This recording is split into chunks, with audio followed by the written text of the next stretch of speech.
தூத்துக்குடி மாநகராட்சிக்கு உட்பட்ட பல்வேறு இடங்களில் குடிநீரில் கழிவுநீர் கலந்து வருவதால் குடிநீரை பயன்படுத்த முடியாத நிலை உள்ளதாக பொதுமக்கள் குற்றம் சாட்டியுள்ளனர். தூத்துக்குடி நகரில் சிவன் கோவில் தெருவு, ராஜகோபால் நகர், அந்தோனியார் கோவில் பகுதி உள்ளிட்ட பல்வேறு இடங்களில் குடிநீருடன் கழிவுநீரும் கலந்து வருவதால் பொதுமக்கள் தண்ணீரை பயன்படுத்த முடியாத நிலை உள்ளது. எனவே சுத்தமான குடிநீரை வழங்க மாநகராட்சி நிர்வாகம் நடவடிக்கை எடுக்க வேண்டுமென பொதுமக்கள் கோரிக்கை விடுத்துள்ளனர். தண்ணி குடிக்கிற மாதிரி இல்ல. இந்த ஏரியா ஃபுல்லா சிவங்கோயில் தெரு ஃபுல்லா சாக்கடையும் தண்ணியும் கலந்து வருது. எந்த நாள் எப்போ வருது, என்ன தண்ணி வருதுன்னே தெரியல.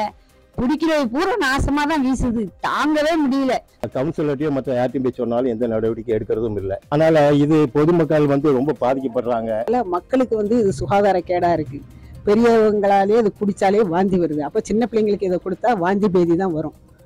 இதனால அந்த மக்களுக்கு தனியா வாந்தி பேதம் வர வேண்டிய அவசியம் இல்லை. இந்த தண்ணியாலே இந்த தூத்துக்குடி மாநகராட்சியில